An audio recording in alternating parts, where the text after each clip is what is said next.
فضائی آلودگی آج ہمارے وقت کا سب سے بڑا ماحولیاتی خطرہ بن چکی ہے، ایک خاموش قاتل جو ہر سال دنیا بھر میں یونائیٹڈ نیشنز انوائرمنٹ پروگرام کے مطابق 8.1 ملین سے زیادہ جانیں نکل لیتا ہے۔ UNEP کے مطابق آلودگی کے خلاف اقدامات نہ صرف انسانی صحت بلکہ معیشت اور ماحولیاتی نظام دونوں کے لیے فائدہ مند ہیں، کیونکہ فضائی آلودگی اور ماحولیاتی تبدیلی کے ذرائع اور اثرات آپس میں جڑے ہوئے ہیں۔ آئیے دیکھتے ہیں کہ یونائیٹڈ نیشنز انوائرمنٹ پروگرام ہے کیا۔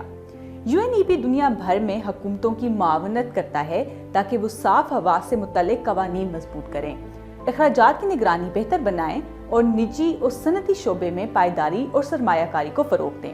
یہ ادارہ یہ سمجھنے میں بھی مدد دیتا ہے کہ آلودگی آتی کہاں سے ہے، اس کے انسانی اور معاشی اثرات کیا ہیں اور ممالک باہمی تعاون کے ذریعے اسے کس طرح کم کر سکتے ہیں۔ پاکستان کے لیے یہ معاملہ خاص طور پر سنگین ہے۔ گزشتہ کئی برسوں سے ملک دنیا کے سب سے زیادہ آلودہ ترین ممالک میں 30 نمبر پر شامل ہے، جبکہ لاہور مسلسل دنیا کا سب سے آلودہ شہر قرار پاتا ہے۔ صرف 7 دن ایسے آئے ہیں جب لاہور کی WHO کے مطابق ہوا محفوظ معیار پر اتری ہے۔ ورلڈ بینک کے مطابق پاکستان میں بیرونی فضائی آلودگی ہر سال تقریباً 22,000 قبل از وقت اموات کا باعث بنتی ہے، جبکہ گھریلو آلودگی مزید 28,000 اموات کا باعث بنتی ہے۔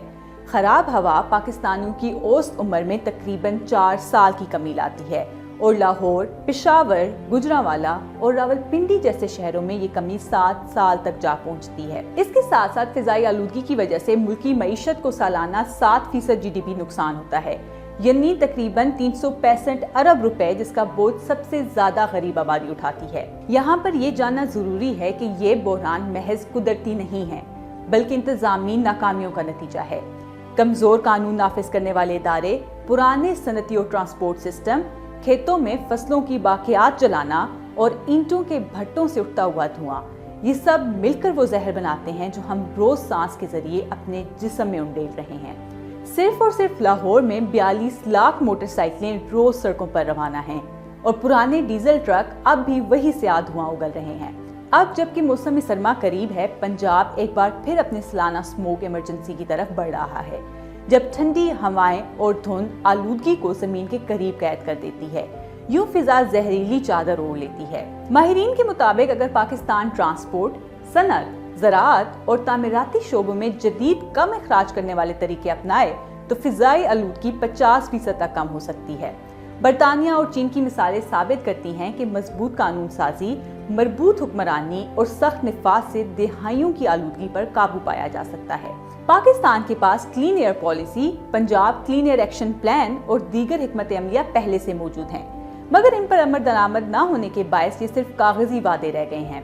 فضائی آلودگی دراصل ایک انتظامی مسئلہ ہے جس کے حل صرف پالیسی کے تھرو ہو سکتا ہے۔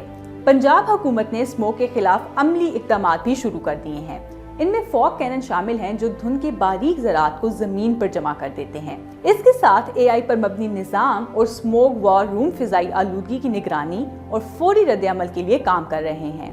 حکومت نے مصنوعی باشوں کی ٹیکنالوجی کا بھی تجربہ کیا اور مستقبل میں گاڑیوں کو برقی بنانے پر غور کیا جا رہا ہے تاکہ اسموگ کے اثرات کو کم کیا جا سکے۔ یہاں پر یہ سمجھنا ضروری ہے کہ صاف ہوا کوئی سہولت نہیں بلکہ ایک آئینی حق ہے۔ اس چیلنج کا حل اجتماعی ذمہ داری میں پوشیدہ ہے، وقت عمل کا ہے، کیونکہ اسموگ ہمارے اگلے اجلاس کا انتظار نہیں کرے گی۔